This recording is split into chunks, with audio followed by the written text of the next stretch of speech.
good morning and welcome to Australian Indian Radio's daily Facebook Live update. And it's a wonderful day out there today, and we'd like to welcome you once again to the show as it has been a very eventful weekend, and there's so much that we are going to talk about, and very soon we will look at all the things that have happened in the weekend. As we know, it is the time for Janmashtami, and everyone's preparing for that big day for tomorrow. But before we get into that, let's take a very quick look at what's happening with the weather. So with the weather, let's welcome Dilraj Kaur. Good morning everyone. So the weather forecast for the rest of Monday is a maximum of 19 degree and the chances of rain are 5%. Brisbane area is partly cloudy, winds westerly from 30 to 35 km per hour, increasing to 40 to 45 km per hour in the morning and then decreasing to 20 to 30 km per hour in the evening. Fire danger is low to moderate. Sun protection is recommended from now till 2 p.m. UV index predicted is 5, that is moderate. Thank you. Thank you so much, Dilraj, for the weather, and it is a nice day out there. It's not too bright as well, but it is good to see, that we're going to have those kind of temperatures, and the UV rating is quite normal there. Well, right now, let's get some update on what's been happening in Queensland. And as the Premier says, thank you, Queensland, because we've done well. We have done well with the numbers, so that the numbers have been kept down, and it is good to see that it's maintaining at that. And the numbers that we have today is, when we look at the numbers today, 1 new confirmed cases and total confirmed cases of 1,089, 11 active cases and 1,072 patients who have recovered. 677,300 tests that have been conducted. And with that, let's quickly go and have a look at what the Premier had to say very this morning. She's updating us for what's happened over the weekend and also what's going to be the look ahead for this week. So let's join the Premier. Really good news for Queensland. We've only had 1 new case, but it's an overseas acquired case in hotel quarantine. So that is excellent news for Queensland. And of course, today was the very important day. So you'll hear from Dr. Young shortly. And of course, those aged care restrictions will be lifted, which I know means a lot to the families.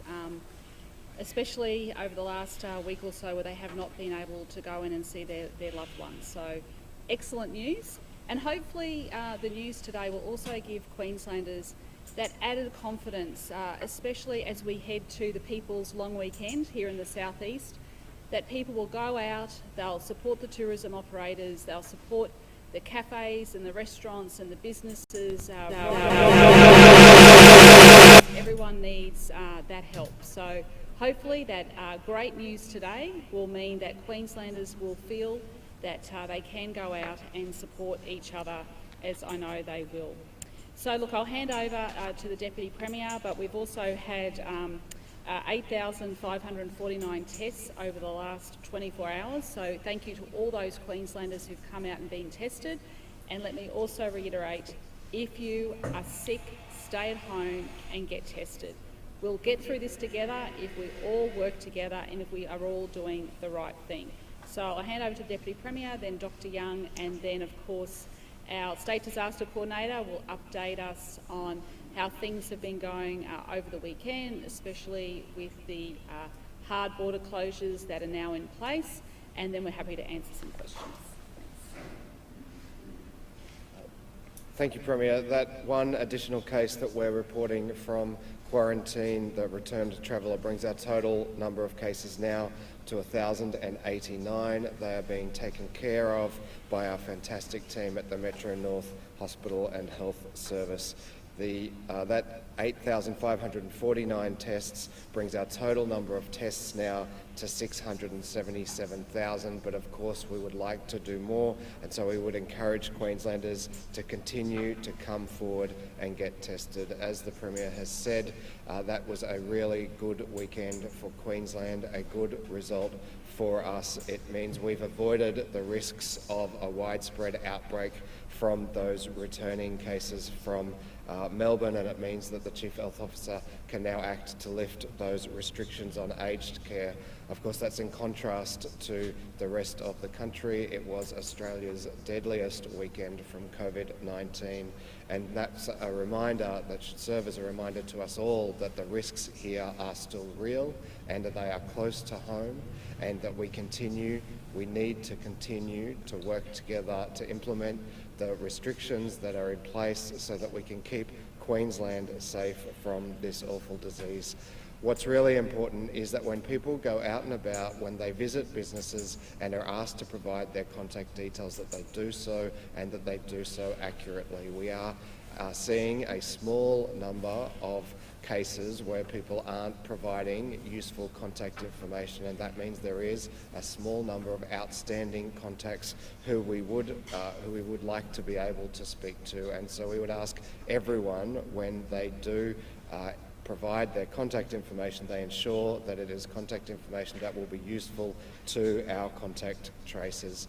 And then finally, we're getting lots of requests from people for special exemptions, particularly around the border restrictions. And I'd like to emphasise that these are special arrangements that we've been able to put in place after feedback from local communities. They really are as far as we can go. And if we were to see cases in northern New South Wales, we would have to adjust them. So I just urge people to be understand that these are arrangements that we have put in place precisely to allow them to move about their communities while also keeping our state safe. So one new case overnight in Queensland, a gentleman in hotel quarantine who acquired the infection overseas. So that is really good news, no community transmission in Queensland. So that means that we can safely reopen our aged care facilities to visitors again. With all the restrictions, of course, so we still need to be very cautious, very careful at all times, because our aged care facilities have the most vulnerable people in our society living in them. But we can go ahead. The one aged care facility that we can't open yet is that one in North Brisbane at Banjara Hills. It needs to stay closed for another day and a half until we have confirmation that that potential outbreak is over. So this is really good news, and this is because Queenslanders came forward in their droves and got tested. Please continue doing that. If anyone has any symptom at all, no matter how mild, please come forward and immediately get tested and isolate yourself. That is the way we will prevent this spreading through our state. If we can get the first case, not the 4th case or the 50th case, if we can get the first case of infection and stop those chains of transmission, we'll be able to manage it going forward. Also, I do ask people to maintain social distancing. Get out and about, that's really important. We can all go about our normal lives, but maintain social distancing wherever possible, because we don't know. And as the message is quite clear that we need to maintain that social distancing, yes, couldn't agree more there, because, Queensland, beautiful as it is, so we need to keep it that way, and look at how beautiful it is. We really need to make sure that we do our right things by everybody, and that we maintain that social distancing and uphold all those rules that have been put in place.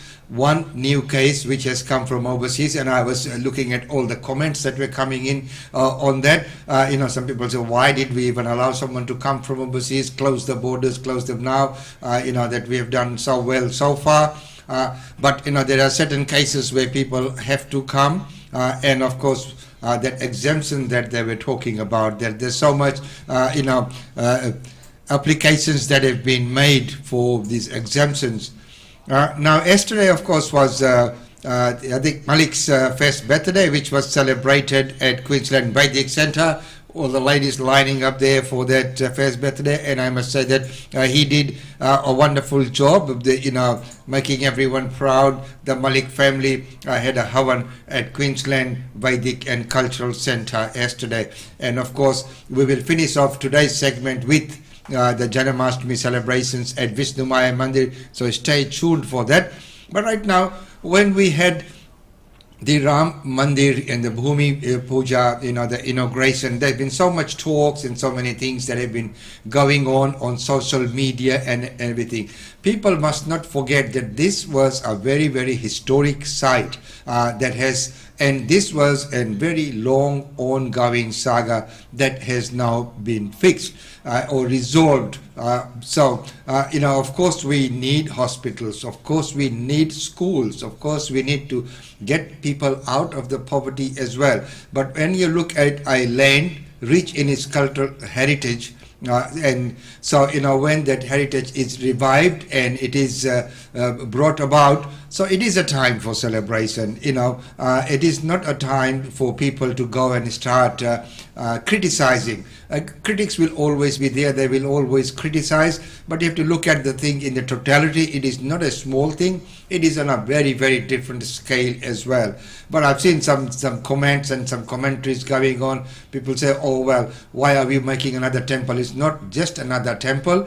As we have seen, there have been many historic things that have been done as the opening of the corridor to Kartarpur. Of course, these kind of things are, when you have your bondage, where it is related to something, and the Bhumi that we're talking about is Ajodhya, which is very very sacred to the Hindus, being the birthplace of Ram. So you have to look at the thing in totality and look at with your partial mind and not be biased in your opinions and not just be one-sided. And some of the people making the commentary, how qualified or what qualifications to have to do those kind of commentaries are just very shallow commentaries. They haven't read well, or they're not very well versed with the situation. And now on other scale, throughout the world, there had been celebrations happening with that. Let's go to Town Square in New York. This is Times Square, where the new ball drops on every New Year's Eve, and where so many people gather. And this is social distancing and COVID-19 restrictions, but still this kind of celebrations did take place there.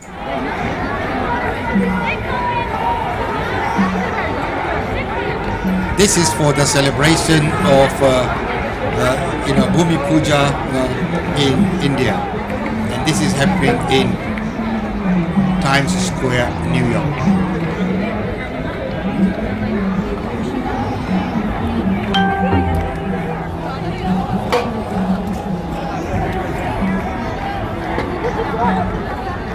So this is the beautiful Times Square.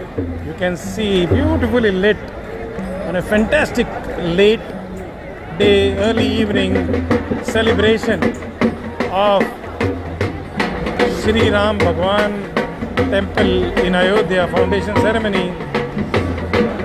You have thousands of devotees of Bhagwan Shri Ram here who are all celebrating this historic day here in Times Square.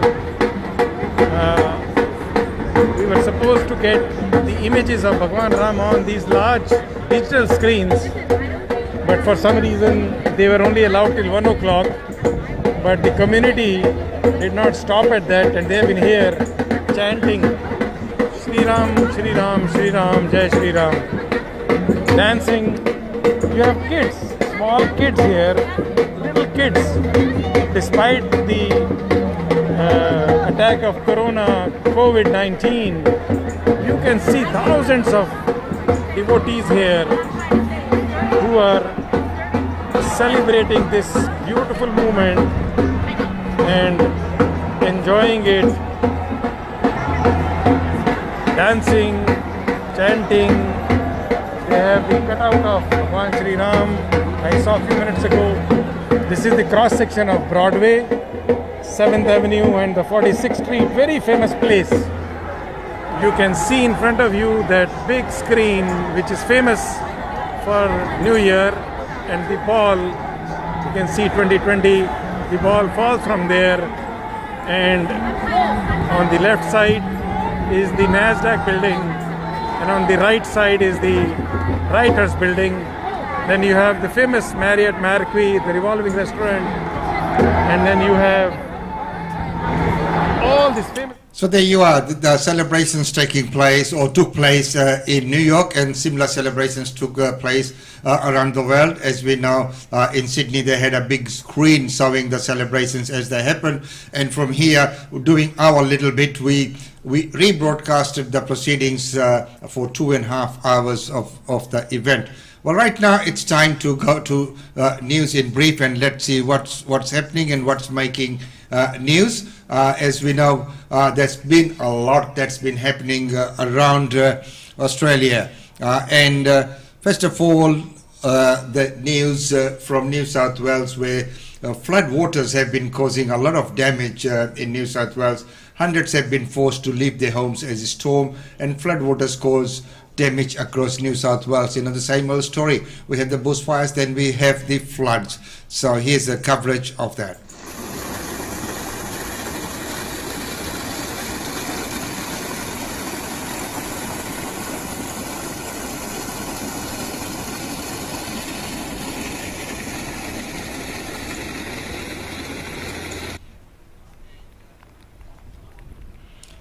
A larger scale trees are uprooted there.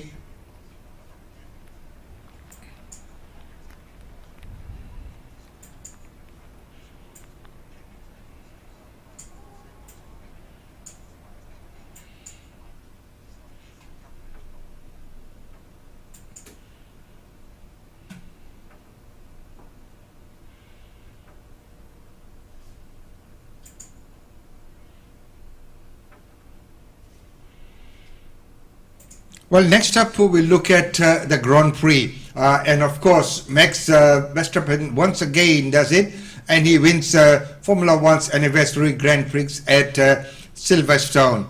He had his Red Bull team over the radio. He was not going to drive like a grandma, and he did not. He went on to win Formula One's 70th anniversary Grand Prix at Silverstone, breaking Mercedes' stranglehold on the season. Let's take a very quick look at that shots from there. And it is a wonderful news that he has been able to do that. This is where Bottas is really in trouble already. Goes down to the left-hand side, protects that inside line, but Hamilton's got the pace to go round the outside at Brooklands, and Max Verstappen leads, and it's now Lewis Hamilton in second place with Valtteri Bottas down in third and struggling. Another move going into Copse for Alex Albon. That's 3 cars he's got past going into Copse. For Max Verstappen, it's not just about the podium, it's about the top step of the podium, and making his way now around the last couple of corners for his 9th victory in Formula One to win the 70th anniversary Grand Prix. Verstappen gives Red Bull the win, their first here at Silverstone since 2012. There you go, mate. You delivered. Nice job. Just quicker today. And that footage there, the courtesy of F1, the Formula One team, and that's a wonderful moment when he crosses that line with the Red Bull Racing there. Well done, Max. Well, in Victoria, the authorities are saying that they've seen an increase in emergency presentations. The Victorian government has announced $60 million funding boost for mental health services, and that's one area which we all need to be very mindful of. We've seen a 9.5% increase year on year for presentations for self-harm in our emergency departments across all age groups. For young people under 18, we've seen a 33% increase in presentations for people with self-harm in emergency departments. And overall, across all aspects of how mental illness is presented at our emergency departments, we've seen a 23.3% increase in people presenting in those acute settings with a mental illness. And those figures there are alarming when you look at that. And as we know, Mental Health Australia is doing quite a lot. As I've mentioned, there are so many online seminars that would be taking place as well. I'd recommend that please do take care, and if you know people around you, talk to the people, and always make sure that you speak to people and check on their emotional well-being. Many times it's very hard to pick up the symptoms, and people say, oh, if only they had told us, or if they had spoken up.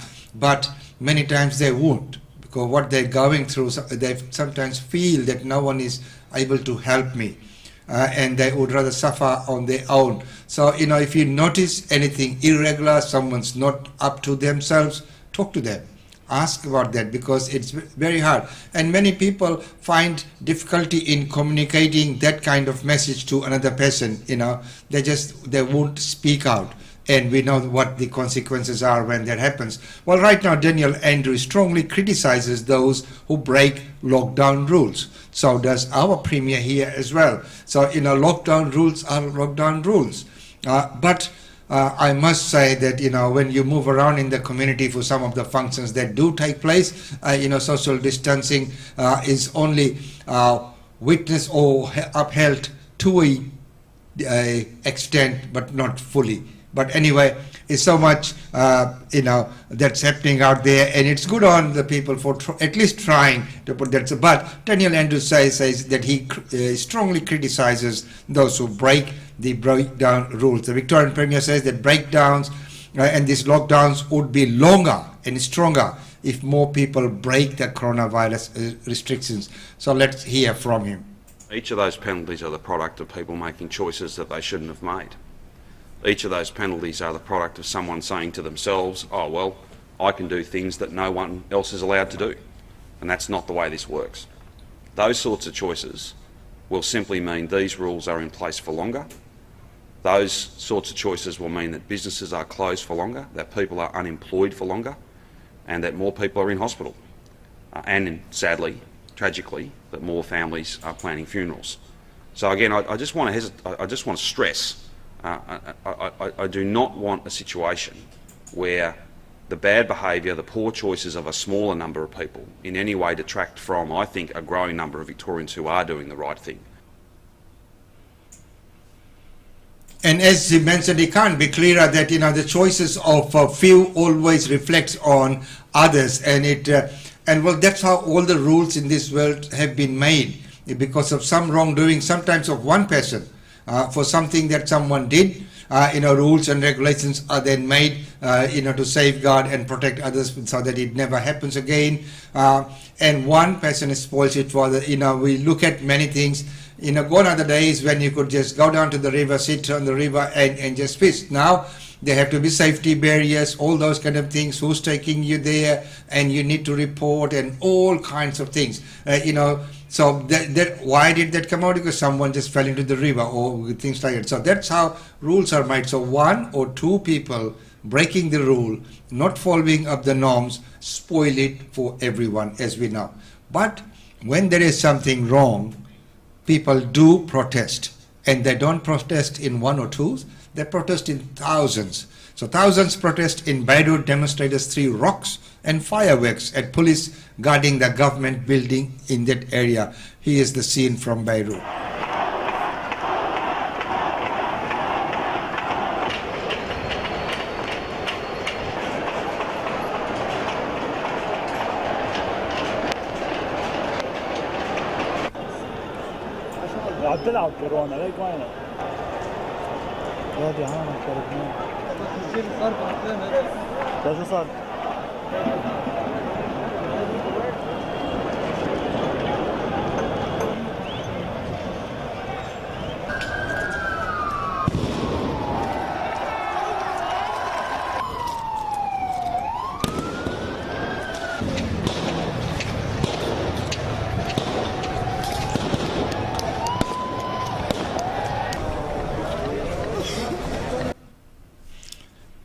And those scenes there from Beirut. While what's happening in London or England is that scores of boats are attempting to cross into England in the recent days. the armed forces in the United Kingdom have been asked to help deal with the surge of arrivals on the English south coast. As we know, people try and cross that channel and come over. So let's go to England and see those little boats crossing over. They're quite courageous, these people.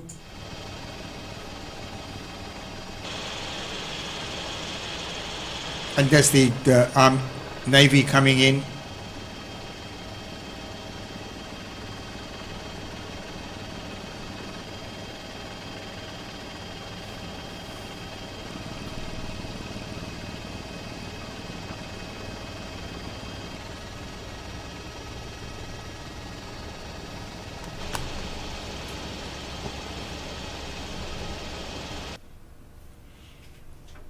So they've seen a number of cases coming up lately, and there's so much of people crossing, and they have been intercepted by the Navy. Well, in Victoria, so you know, during this lockdown, things couldn't get worse. One of the factories which is recycling batteries just went up in flames. So loud explosions echoed through the suburb of Campbellfield as firefighters blazed that flame.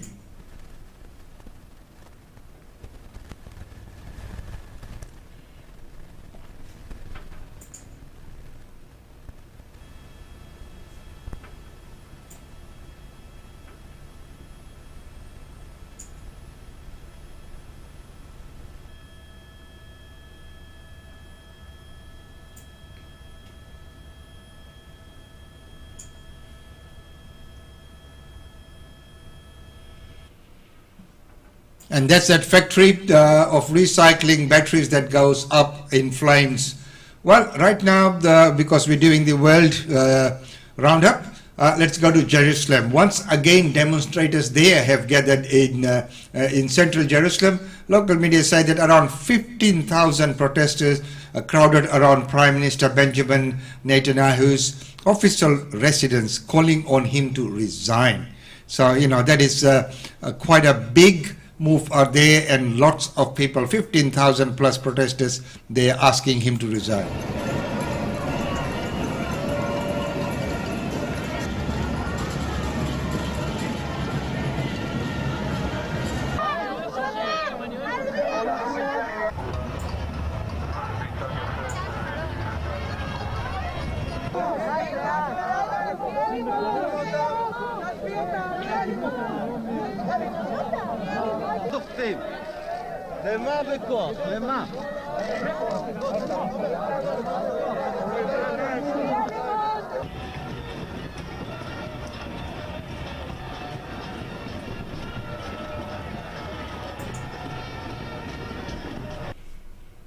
Now there's no social distancing there, but of course you can see the sentiments of the people. They are very, very troubled, and they're all asking Benjamin Netanyahu to resign. Well, now to US, and Donald Trump signs for financial assistance executive orders.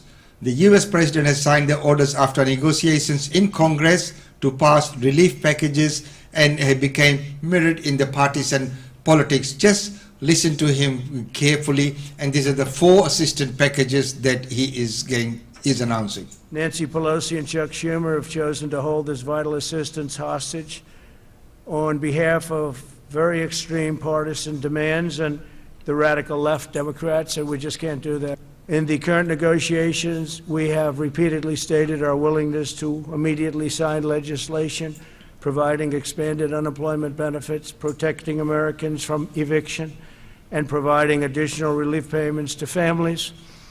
Democrats have refused these offers. And as he said, the Democrats have refused these offers, but you know, the 4 assistance packages have been signed there. And if you have noticed that Jacinda Ardern, the Prime Minister of New Zealand, has lately been in news a lot. She has launched her re-election campaign. So New Zealand will hold an election on September 19th, with Ardern's Labour Party currently holding a strong lead over the opposition in opinion polls. Now, more than ever, is the time to keep going. to keep working, to do more for our people and their well-being, for our small businesses, for our economy and for our recovery, to grab hold of the opportunities that lie in front of us. So let's keep going, let's keep rebuilding, and let's keep moving. And let's keep moving is her message. But before we go to the upcoming events and to those who promised clips from Vishnu Maya Mandir, let's take a very quick edited version of not Home Alone, but Parliament Alone. What happens if you get locked in the Parliament or House all alone? Thanks for joining me on what should be a parliamentary sitting day, because Parliament was scheduled to resume today. Hello? These are not normal circumstances. Person, woman, man, camera, TV. But it shouldn't be beyond the capacity of our national parliament to meet, and the fact that it isn't is, I think, a source of regret. There's no one home. The house looks secure. I think that the Australian people who are going to work, providing essential work, would expect that our politicians aren't above that. Are you here all by yourself? Yes. 1983. Thank you. What happens in the Parliament under standing orders is that the Prime Minister has the right to set the dates of the Parliament. Parliament will come back. It will meet, as I always said it would meet, and I meant that when I said it. Well, I think that they could have put in place planning well in advance.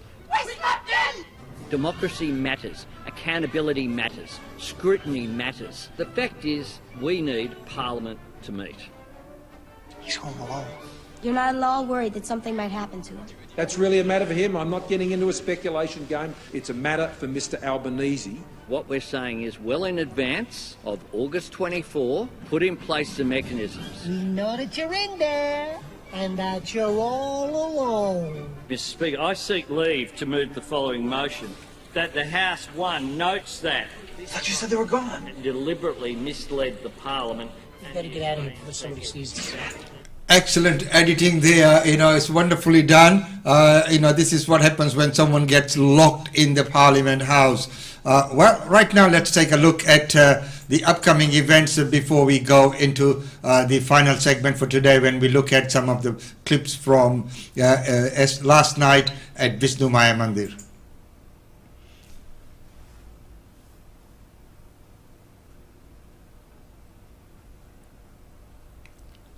The latest version of Australian Indian radios, all the videos are available on our homepage as well. You can go and have a look at that. Of course, very soon we will be, we have been streaming simultaneously to YouTube as well, but we're still fine tuning that area. That's why we have not been promoting that as much. But you can go on YouTube and look at our channel there as well and find all the previous segments if you so wish, if someone wants to look at. And that's the mental health matters that we were talking about, as Victorian government has put in a lot of money in that field as well. And Victorian Mental Health Month, which is coming up in October. And of course, this movement which started there with Vasan Srinivasan, which and has got multicultural ambassadors throughout Australia, which is quite a good initiative, I must say.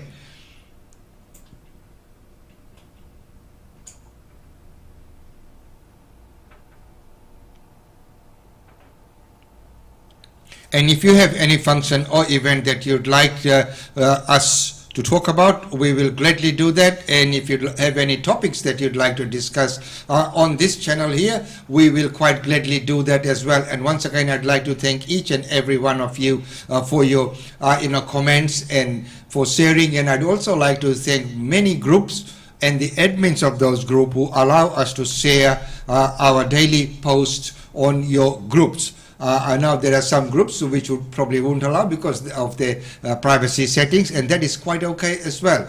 But so, the groups that do allow, I'd like to publicly show my appreciation for doing that. It is wonderful. And once again, as I have mentioned, that if there is anything that you'd like to discuss on this program, I'd happily bring you on the program. We can bring you on in this studio on many bases. We can get a video call, we can bring you via phone, you could come in to the studios as well. Whichever is your preference, we will gladly do that. And today we have only got clips from Vishnu Maya Mandir, tried to get the clips from Hindu Society of Queensland, and unfortunately the quality wasn't up to scratch for broadcast. But thanks to them there as well for their live every day from the temple. As we know, only limited number of people can go to the temples at the moment. And yesterday we went to Queensland Vedic Cultural Centre in Leroyd Road, and once again good to see the committee and everyone there doing well. And of course then Vishnu Maya Mandir, where there was a good representation of people there yesterday. Well, Gopio Queensland India Day Fair and the Gala Dinner has been postponed until further notice. Stay in touch and we'll let you know what's happening there. Well, right now let's go to Vishnu Maya Mandir and we will look at some of the events there. So first of all, let's begin.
And as we know, they have a very wonderful bhajan mandali there as well. And let's take a listen to one of the bhajans.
course, in that clip, you could see Devika Maharaj as well, the one who always provides us with a lot of clips from there. It's wonderful to see, and thank you for everyone at Vishnu Umaya Mandir last night.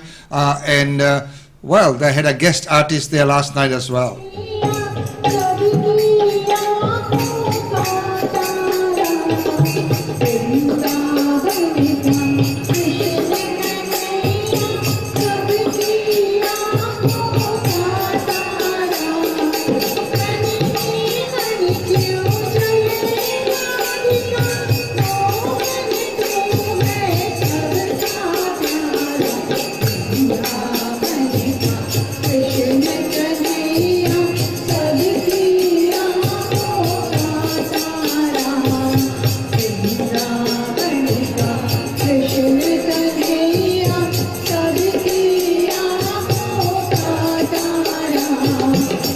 The program keeps going on. Tonight is the second last night. Tomorrow will be the final night. And of course, the Janmashtami is normally celebrated at midnight, but of course, being midweek, and of course, everyone's got their work and schools and other things, all those commitments. So, tomorrow's function, they will finish around 8:39 p.m. So, everyone's welcome to come in. And if you'd like to sponsor the food or the bhog, you can contact Devika Maharaj. And ladies and gentlemen, and of course, all the groups and all the mandlis who have been participating and providing the assistance to Vishnu Maya Mandir, Sri Lakshmi Narayan Temple, Gayatri Mandir, Vedanta Center, all the places. Thank you very much for doing that you can do.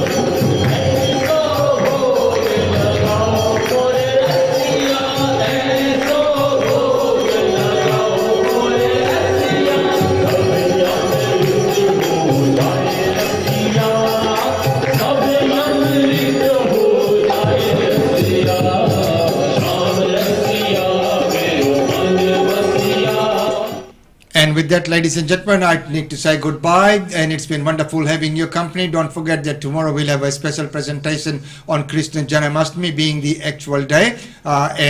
Once again, for joining in and for all your comments and for sharing, thank you so much. It is wonderful to have your company as usual. So until tomorrow, it's goodbye from me. Be good, but most important, be safe.